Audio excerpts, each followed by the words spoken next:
Hey everyone, I'm Becky, And I'm Sarah. and we're doing Bickering Book Reviews. Today we're talking about Always Jane by Jenn Bennett, which I got off of NetGalley, and then somehow I also got off of Edelweiss. I don't remember doing that, but apparently, according to my account, I did. I got it off of that galley. This book is about Jane Marlowe. Jane is the chauffeur's daughter. Her dad works for a very wealthy music producer who has ties to a family in the town up in the mountains where they vacation over the summer. There's a lodge and they spend their summers being very wealthy by the lake.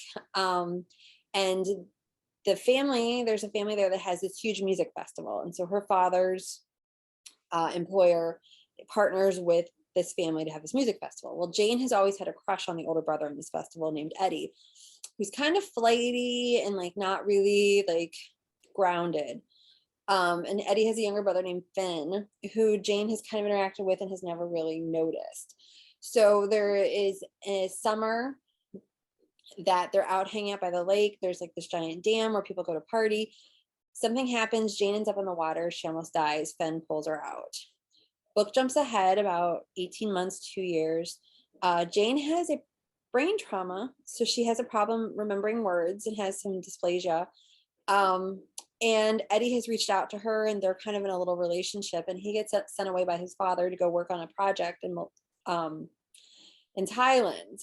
And she's back being the assistant to the producer's oldest daughter at the big lodge.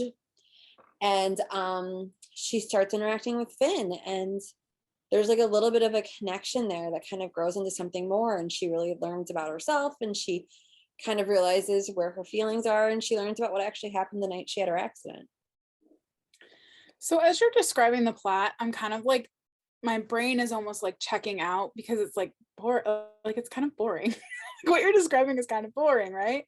And I think that there wasn't much to the plot, but I think Jenn Bennett creates these awesome characters, and I don't think that her characters were as awesome in this book. Like, it's not like it was terrible, it just like wasn't as stellar as I come to expect a Jenn Bennett book to be.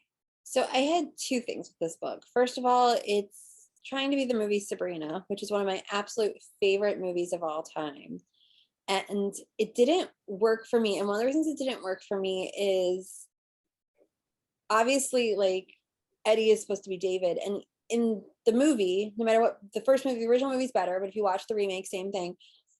David is kind of like a dilettante, but he's harmless. Like, it's not like he's trying to actively hurt people. But I feel like Eddie wasn't harmless. Like, I feel like Eddie had more issues than that. So it wasn't, there wasn't like this charm of like which brother she's gonna pick. Like, you're reading this and she's like, you're like, she needs to be away from Eddie. She's gonna get herself killed. Yeah, there is no charm for Eddie. You're right. There is no charm for between like who. There isn't a good triangle. Like, you aren't rooting for one over the other. You're rooting for one. But like, it's like when you watch Sabrina, like you want her to end up with Linus, but you can see why she's in love with David. But you don't get that with this. Like you're like, why this guy? And also Jenn Bennett's books, like it's the setting for me in her books. Like, there's so few times that like I read a book and I'm like, the setting is like what draws me into it. And it usually does for me with her books. And this one just didn't do it. I mean, the setting was better than your average bear, but it wasn't a Jenn Bennett setting. No. Because you're right, her settings and her characters are usually very strong, that's what makes her stellar. And I wasn't seeing it with this. Well, and I feel like part of the reason that Sabrina is such a lasting story is it discussed class. And I feel like she kind of touched on that, but there wasn't like the same level of issue with the class. And I have to, like, when I was reading the book, Finn and Eddie's family is wealthy, but at the same time, I'm like trying to figure out, like, but they're like, this festival could go under and they could lose everything. And I'm like, how wealthy are they? Like, where are we? Like, I never felt like that was defined. They're wealthy enough that they have a Chihuly in their front entrance, but they're not wealthy enough that like they were in this constant peril of losing everything, I felt like. Yeah. Well, I also think the other thing that it kind of brings up, and I don't really, I don't feel one way or another, but I think it's a conversation that needs to be had. Fen is Armenian, right? Like, so, and I don't believe Jenn Bennett is Armenian. So what does it look like with her writing characters that aren't of her race? Is, does she do it well? Does she not do it well? Is it, you know, that conversation that kind of speaks to writers writing different than themselves. And I'm not saying that I'm going one way or another. I just think that it's a conversation that needs to be had related to this book.